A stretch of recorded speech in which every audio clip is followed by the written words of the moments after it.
মানবতা বিরোধী অপরাধের আলাদা ৩ মামলায় ১৫ সেনা কর্মকর্তাকে গ্রেফতার দেখিয়ে কারাগারে পাঠানোর নির্দেশ দিয়েছেন আন্তর্জাতিক অপরাধ ট্রাইব্যুনাল ১।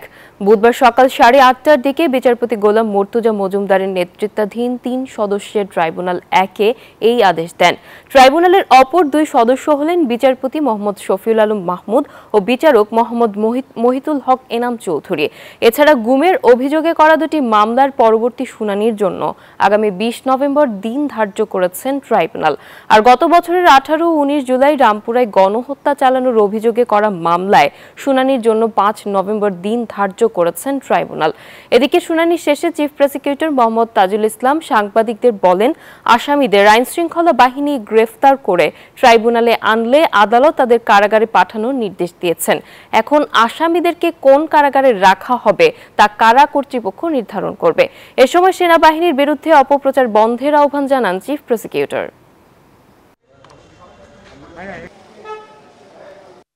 কাস্টডিতে প্রেরণ মানে হচ্ছে কারা কর্তৃপক্ষের অধীনে তারা চলে যাবেন।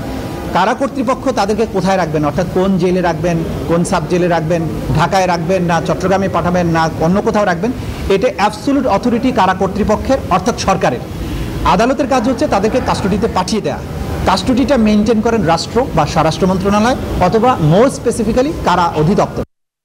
১৫ সেনা কর্মকর্তাকে এই ট্রাইব্যুনালের শুনানি শেষে তাদেরকে কিন্তু কারাগারে প্রেরণ করা হচ্ছে। আমরা দেখতে পাচ্ছি তাদেরকে বহনকারী যে প্রিজন ভ্যানটি সেটি এই মুহূর্তে ট্রাইব্যুনাল প্রাঙ্গণ ছেড়ে দিচ্ছে এবং এখানে এই গুমের মামলায় যে ১৫ জনকে ট্রাইব্যুনালে আজকে হাজির করা হয়েছে প্রত্যেকেই তাদেরকে হচ্ছে যে কারাগারে পাঠানোর নির্দেশ দিয়েছেন আন্তর্জাতিক অপরাধ ট্রাইব্যুনাল এবং এই মামলার পরবর্তী শুনানির দিন ধার্য করা হয়েছে আগামী মাসের ২০ তারিখে অর্থাৎ ২০ নভেম্বর কিন্তু এই মামলায় আবারও তারা সাক্ষী দিতে ট্রাইব্যুনালে আসবেন এবং এরই মধ্যে যে আইনগত যে প্রক্রিয়াগুলো সেগুলো কিন্তু সম্পন্ন হয়েছে। ২টি গুমের মামলা এবং একটি হত্যা মামলা।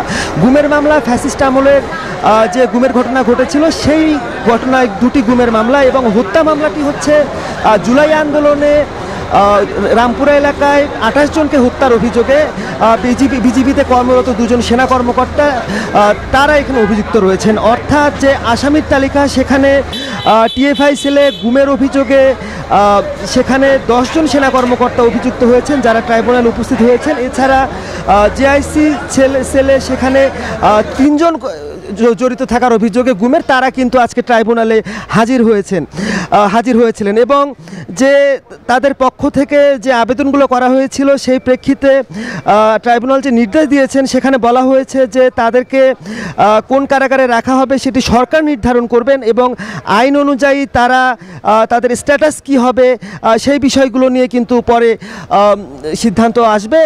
এই মুহূর্তে তাদেরকে বহনকারী যে প্রিজন ভ্যানটি সেটি ট্রাইব্যুনাল এলাকা ত্যাগ করছে।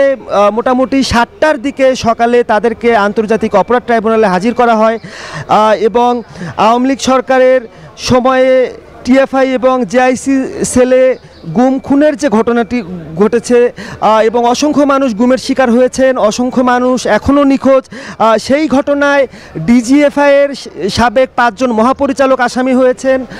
এখানে র্যাবের সাবেক ৫ জন কর্মকর্তা ৩ জন ডিজি তারা কিন্তু এখানে আসামি হয়েছেন। গত ৮ অক্টোবর এই নির্যাতনের মামলায় মোট ৩০ জনকে আসামি করা হয়েছে। ২ মামলাতেই প্রধান আসামি হয়েছেন শেখ হাসিনা। এছাড়া তার প্রতিরক্ষা উপদেষ্টা যিনি ছিলেন তৎকালীন সময়ে মেজর জেনারেল তারেক আহমেদ সিদ্দিকী তিনি কিন্তু এই মামলার আসামি করা হয়েছে স্বরাষ্ট্রমন্ত্রী আসাদুজ্জামান খান কামাল, আসামি করা হয়েছে সাবেক র্যাব প্রধান বেনজির আহমেদকে যিনি পরে পুলিশের আইজিপিও হয়েছিলেন এবং আমরা দেখেছি পরে কিন্তু আসামিদের বিরুদ্ধে গ্রেপ্তারি পরোয়ানা জারি করা হয়েছিল এবং তার প্রেক্ষিতে পরের দিনই আমরা দেখেছি সেনাবাহিনীর পক্ষ থেকে একটি ব্রিফিং করা হয়। তারা ব্রিফিং করে তারা গণমাধ্যমকে জানান যে ১৫ জন আসামি তারা তাদের সেনা হেফাজতে রয়েছেন যারা বাহিনীতে কর্মরত ছিলেন এবং তারা বলেছিলেন যে আইনের প্রতি শ্রদ্ধাশীল থেকে তাদেরকে ট্রাইব্যুনালে উপস্থাপন করা হবে এবং পরবর্তীতে ট্রাইব্যুনাল যে সিদ্ধান্ত নেয় সেই হিসেবেই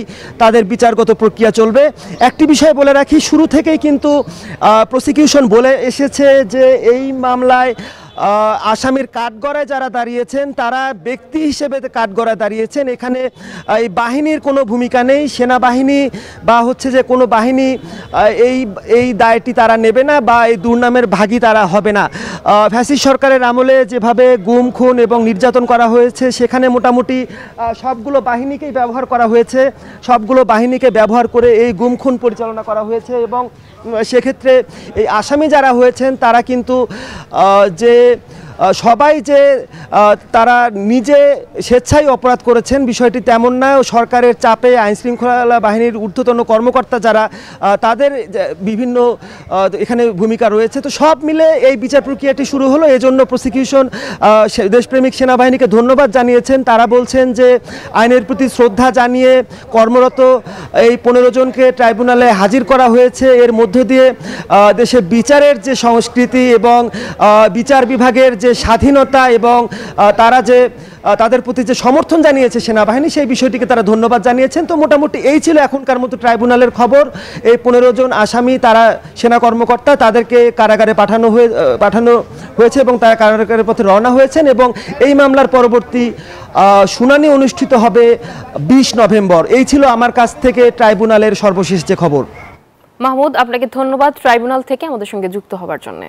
বান্ডেল থাকলে প্রতি সেনমানিতে টাকা বাঁচবে। বিকাশ সেনমানি বান্ডেল কিনে জিতুন প্রতি লেনদেনে।